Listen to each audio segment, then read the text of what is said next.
എന്തിനാളിയാ ഇങ്ങനെ ജീവിക്കുന്നേ? ആർക്ക് വേണ്ടി ഇങ്ങനെ ക്ഷേത്രങ്ങൾ തുറന്ന് നടന്ന് പ്രാർത്ഥിക്കുന്നേ? ആരെ ബോധ്യപ്പെടുത്താനാ? ഇങ്ങനെ നടക്കുന്നതിന്റെ ഇടയിൽ നിങ്ങൾ സ്വയം ചോദിച്ചിട്ടുണ്ടോ നിങ്ങൾ ആർക്കെങ്കിലും വേണ്ടി ജീവിച്ചിട്ടുണ്ടോന്ന്? ഒരാൾക്ക് വേണ്ടി ജീവിച്ചിട്ടില്ല. നാട് നിങ്ങളെ സംബന്ധം ചെയ്തു, അത് നിങ്ങൾക്ക് വേണ്ടി മാത്രം. അതിലുണ്ടാവുന്ന മക്കൾക്കോ ഭാര്യമാർക്കോ യാതൊരു ഗുണവും ഇല്ല. എന്റെ ചേച്ചി മരിച്ചപ്പോ വന്നില്ല എന്നുള്ളത് പോട്ടെ, അതിന്റെ സങ്കടത്തിൽ ഇന്ന് സ്വന്തം മോനെ വിളിച്ച് ഒന്ന് ആശ്വസിപ്പിക്കാനെങ്കിലും ശ്രമിച്ചില്ലല്ലോ. ഓ, അതിന്റെ സങ്കടം തീർക്കാനായിരിക്കും ഇവനിപ്പോ കല്യാണം കഴിക്കാൻ പോകുന്നല്ലേ? ചുമ്മാ തർക്കിച്ച് അളിയനായിട്ടുള്ള സ്ഥാനം അളിയനായിട്ട് തന്നെ കളയല്ലേ.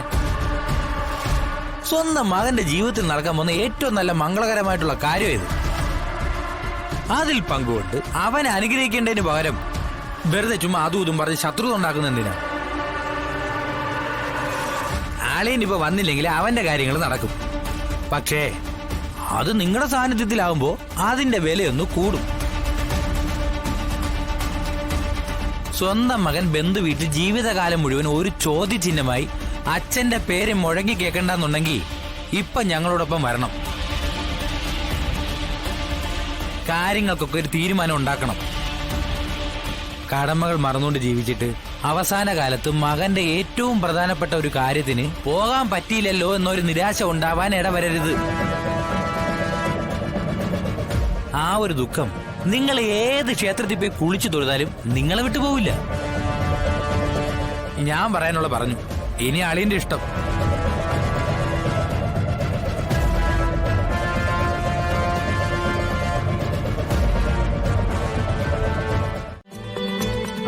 സാറേ.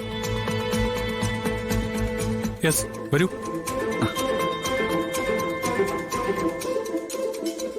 സാറേ, ഞാൻ സാബു സാർ പറഞ്ഞിട്ട് വരുന്ന ആളാ. സാബു സാറോ? ആ, ഈ KPT ഗ്രൂപ്പിന്റെ. ഓ, പരിശുദ്ധ സാബു സാർ. അങ്ങനെ പറ. വിഷ്ണു അല്ലേ? ആ, അതെ. ആ, എന്നെ വിളിച്ച് പറഞ്ഞിരുന്നു. ഇതൊരു താൽക്കാലിക വേക്കൻസിയാ.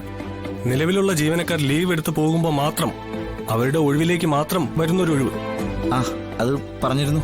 പിന്നെ ഉത്തരവാദിത്വം, അത് ഈ ജോലിക്ക് മസ്റ്റാ. അറിയാലോ, നമ്മൾ സുരക്ഷിതമായി കൊണ്ടുപോകേണ്ടത് നമ്മളെ ഭരിക്കാൻ കഴിവുള്ള ഉദ്യോഗസ്ഥരെയാണ്. അതിന്റെ ഒരു ബഹുമാനം ഉണ്ടാകുകയും വേണം. പിന്നെ അച്ചടക്കം. അത് കഴിഞ്ഞാൽ വേണ്ടത് നിങ്ങളുടെ സ്വഭാവ സർട്ടിഫിക്കറ്റാണ്.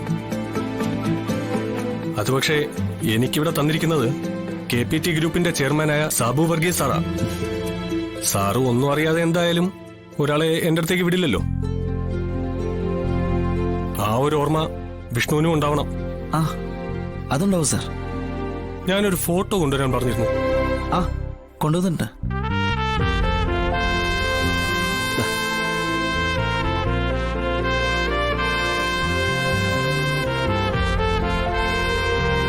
ഓക്കെ. യൂണിഫോമിന്റെ പണം ഞാൻ ശമ്പളത്തിൽ നിന്ന് പിടിക്കും.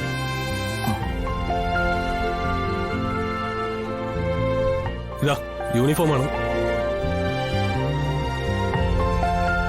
ഇതിട്ടുകൊണ്ട് വേണം ഡ്യൂട്ടി കയറാൻ. ഇതാ കീ.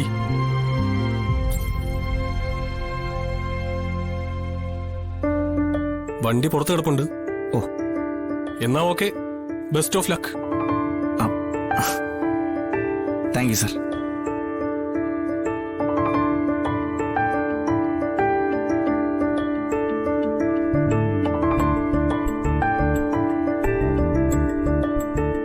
വിഷ്ണു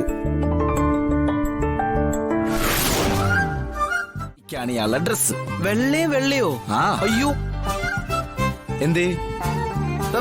സൂക്ഷിക്കണം, ചളി പറ്റും. ചളമാക്കരുത്. പോടാണ്. അപ്പം സംഗതി കിട്ടിയല്ലേ? പിന്നെ കിട്ടാതെ. വിളിച്ചു പറഞ്ഞ ആര്? KPT ഗ്രൂപ്പിന്റെ ചെയർമാനാ. അല്ല, ഏതാ വണ്ടി? ആ, അത് നോക്കണം. ഞാനേ ഒന്ന് ലോക്ക് എടുക്കട്ടെ.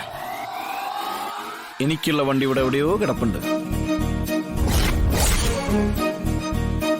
കമല, ഞാനേ ഇതൊന്നുകൂടി ഒന്ന് അൺലോക്ക് ചെയ്യാം. നീ ഒന്ന് നോക്കിക്കോ.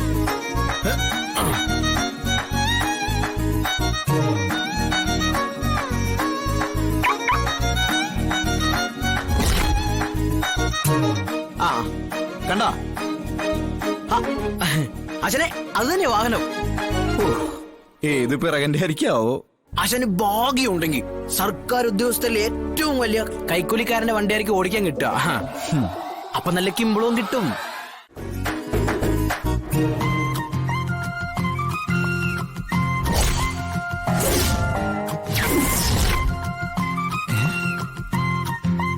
ഡേയ്, വണ്ടി ഒന്നുകൂടെ. ഡേയ്, അതെന്ത്?